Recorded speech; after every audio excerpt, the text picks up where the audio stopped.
I first received a message from Warren Wagner more than 6 months ago. He wrote inquiring about my previous articles, in which I took great pleasure in debunking all manner of spiritism, monster sightings, and much other superstitious hokum. Mr. Wagner asked if I truly did not believe in the supernatural, or if, in fact, I was desperate not to. In hindsight, perhaps it was both.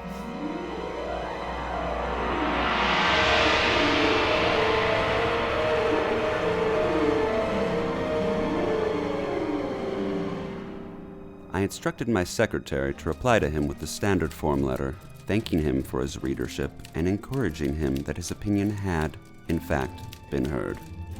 I thought that would be the end of it. And so, I was quite surprised to receive further correspondence from Mr. Wagner last week, urging me to visit his homestead at my earliest possible convenience. He was known around town as a rich eccentric. There were rumors, of course, that his eccentricities had turned into neuroses, and that he had spiraled down into the sort of madness exclusive to the wealthy. And me? I was the most dangerous thing of all. Curious. Mr. Wagner? It's Patrick Reed from the Herald. I let myself in, just like you said. Come in. Forgive my lack of decorum. I've had the house servants sent away. I'm sick, you see. I'm sure you've heard the rumors. Turn me away from the window, would you? Of course.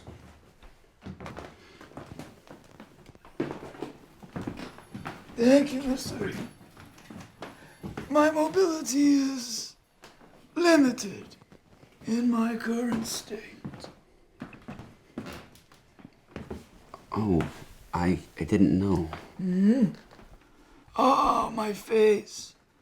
I forget. It's been so long since I was seen in public. Forgive my lack of manners. Of course.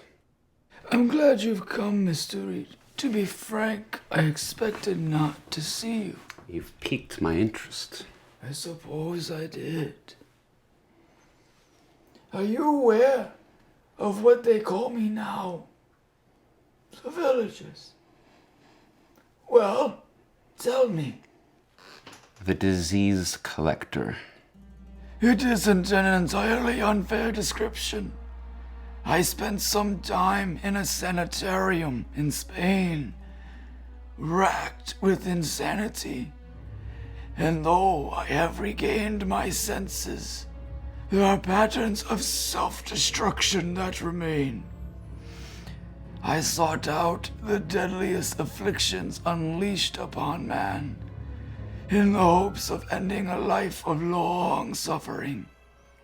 But what I found gave me rather the opposite problem. I found typhoid fever in India, consumption in Greece, leprosy in Israel. I even found the bubonic plague in Africa, but I'm afraid it didn't take. I looked for rabies then, in Germany's Black Forest. But what I found was something rather strange. Are you familiar with the legend of the werewolf? Folk superstition. Shape-shifting man-eaters. A convenient way for yokels to justify killing the mentally ill. You're right, Mr. Reed. As always. I followed your career with special interest, you know. A skeptical mind is important in superstitious times. And yet, you've brought me here to tell me a story that I cannot possibly believe. That, Mr. Reed, is exactly why you are here. But we will return to that in a moment. Please, just continue. I came to the village of Briersbron, in the heart of the Black Forest.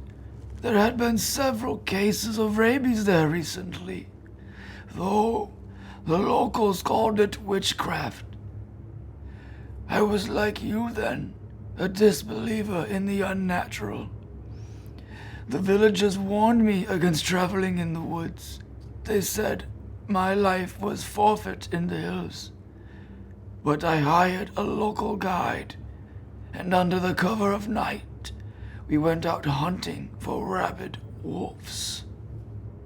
I was so foolish then, so assured of my quest that I neglected my own safety. We found the wolves, or rather, they found us. They had eaten halfway through my guide's innards before I even realized he was missing. I was bitten, but within days I had not contracted rabies. I was not racked with unquenchable thirst, but was endowed with unholy strength and savage hunger. Sounds a bit like rabies to me.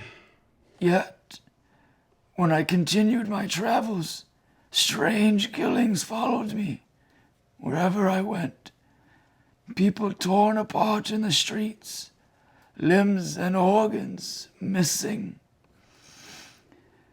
I knew it was me, but beyond all reason, I couldn't prove it. Then, I got the proof I needed. One of the victims survived. He was a homeless man, raving about being attacked by a massive animal. He was dead within weeks. The police said he had died of the bubonic plague. I thought you said that you hadn't managed to contract the plague. I hadn't, but the wolf had. One of my diseases was carrying the other. I became riddled with guilt, and so, one night, I had my house servants watch over me while I slept. In the morning, they were torn to shreds. That was when I knew. That you were a werewolf. I didn't believe it either, at first. So you keep saying. It has to be me. Can't you see that? The death, the spread of disease, it follows me. But this is not about me, Mr. Reed. I really do love your work. Not just because of your delightful skepticism. What speaks to me about your work is your tone. In every single article, you are so disappointed that none of this is real. I'm a romantic at heart. I mean it. You want to believe, but not without proof.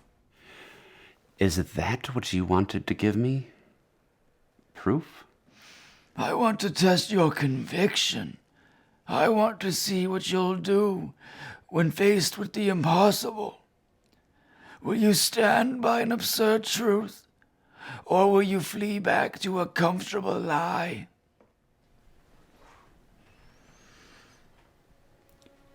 There. I have a gift for you, and there's a gift I hope you'll see fit to give me. The gunsmith was quite incredulous when I asked him for a silver bullet, but when you're wealthy, no one asks too many questions. A silver... You want me to shoot you? I want your compassion, Mr. Reed, in exchange for the proof you've always wanted. I can't do that. Not yet, but you will, once I change. And when is that exactly? Soon. I'll let you know when I feel it's coming on. That's very courteous. I don't want to hurt you. I don't want to hurt anyone. But the disease, when I start to change, you'll have a choice to make. To believe me and kill me, or to not believe me and let me kill you. I hardly think I'd be in much danger. You're crippled. The wolf isn't. Then you put me in quite a spot. I am sorry. It's starting. If you want to die so badly, why don't you just kill yourself? I've tried. God knows I've tried. But the wolf wouldn't let me.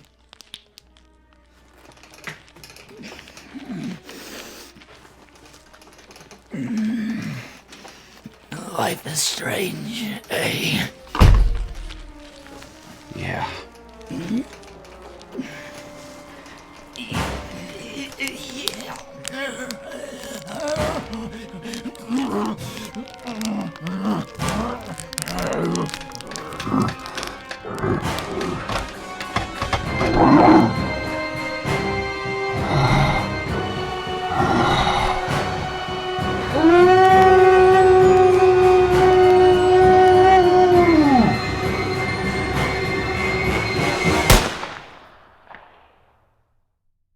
Was Warren Wagner insane? Did he howl at the moon, covered in blood, or did he suffer in worsening fever and delusion until the only option he had left was suicide? It is not my call to make. Whatever I believe, whatever I may or may not have seen, it doesn't matter now. All that matters is what can be proven. When the police arrived, they found a reporter who had aided in the suicide of a sick man. There was no evidence of inhuman transformation, no claws or teeth or misplaced hair. What good would my word have been? To tell them that he had changed back at the point of his death. When my statement was taken, and when this article was written, the record stands that Warren Wagner was a sick man. Of that, there is no doubt.